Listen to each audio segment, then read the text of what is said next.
Assalamualaikum students. I welcome to all of you. Have a wonderful day.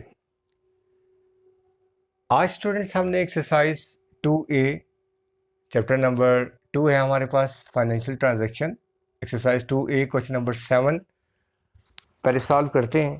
ठीक है, और इसमें देखें कि गिवन डेटा वो ये है कि वो कहता है कि दैट यहाँ पर अगर हम बात करें कि वो ये बात करता है कि क्या फाइंड करना है हमने और क्या उसने गिवन दिया है। ठीक है, कहते हैं रूई फैंच बारोज $48,000 फ्रॉम द बैंक।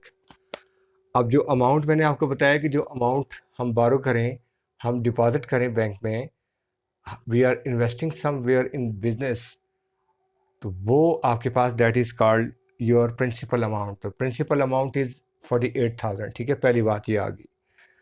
अब नेक्स्ट वो कहते हैं कि that charges a simple interest at a rate of 6%। Rate of interest जो है वो 6% है पर एनम के अकॉर्डिंगली। तो दैट मीन्स कि टाइम जो होगा वो ईयर में हम कैलकुलेट करेंगे, और टाइम ड्यूरेशन जो है वो उसने कहा कि 2 ईयर्स में के लिए ये उसका जो है वो एग्रीमेंट था बैंक के साथ।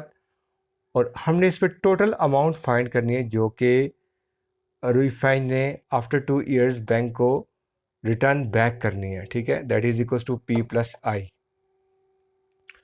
तो students, to have its solution, first you will find I simple interest. क्यों?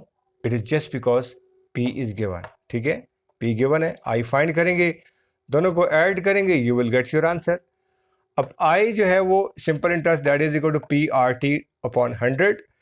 P is 48,000, R is 6%, time duration is 2 years divided by 100. All together, after calculating it, you will get 5,760. This is your simple interest. Now, our main objective is to find the total amount that Rui French have to return back to the bank. ठीक है, that is equal to P plus I. तो A amount is equal to P plus I. P आपके पास $48,000 है और I जो है वो simple interest $5,760 है। आप इन्हें ऐड करें, you will gate $53,760 that Rui French has to deposit or has to return back to the bank after 2 years. Next, moving towards question number 8. अब स्टूडेंट इन क्वेश्चन नंबर 8 वो कहता है कि a man invest $16,800 in savings plan. ठीक है, saving plan है उसका। ठीक है, और ये जो सेविंग होती है आपके पास, इन्वेस्टमेंट होती है आपके पास, डिपॉजिट होता है आपके पास, you are borrowing some, having loan from the bank, this amount is called as P. तो ये सेव जो कर रहे हैं, this is your P is 16,800।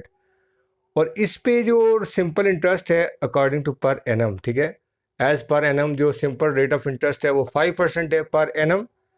तो पर एनम की ये मीनिंग्स है कि आपने टाइम को ईयर में कैलकुलेट करना है। ठीक है, और इस पर वो ये कहता है कि कितने टाइम, आफ्टर व्हाट टाइम, कितने साल के बाद, कितने ईयर्स के बाद उसका जो अमाउंट है वो 18,900 रह जाए, बन जाए। ठीक है, टू ग्रो, वो कहते हैं कि find the time taken for his investment to grow to 18,900। तो ये अमाउंट जो होती है वो दैट इज इक्वल्स टू 18,900, मतलब at the end of this time duration जो उसकी अमाउंट बन जाएगी वो कहता है कि 18,900 बन जाएगी। तो you have to calculate that time duration. अब बेटे जो टाइम ड्यूरेशन है उसका फार्मूला तो आपके पास देखें ना, सिंपल ये है कि I into 100 divide by PR। तो पहले आप I फाइंड करेंगे, तो I के लिए आपके पास ये बेसिक इन्फॉर्मेशन है, A is equal to P plus I. तो I is equal to A minus P। ये हमने क्यों अप्लाई किया? जस्ट बिकॉज A भी गिवन है और P भी गिवन है। तो A इज़ 18,900, ये गिवन है A, और माइनस P इज़ 16,800। आप इन दोनों को सब्ट्रैक्ट करें, you will get $2,100। This is your simple interest. अब जो टाइम ड्यूरेशन का फार्मूला है वो I into 100 divide by PR। ये बेसिक फार्मूला जो I is equal to PRT divided by 100। देखें ना, ये जो बेसिक फार्मूला है आपके पास, I is equals to PRT upon 100। तो ये फार्मूला यहाँ से आता है, ठीक है। आप देखें ना, आई इंटू 100 को मल्टीप्लाई करें और पी आर को डिवाइड करें, you will get the value of T. तो आई है आपके पास 2100 into 100 divided by P is 16,800 into 5। आप इसे कैलकुलेट करेंगे, यू विल गेट 2.5 ईयर्स, या आप इसे लिख सकते हैं 2.5 ईयर्स, ठीक है। ये आपके पास क्वेश्चन नंबर 8 है।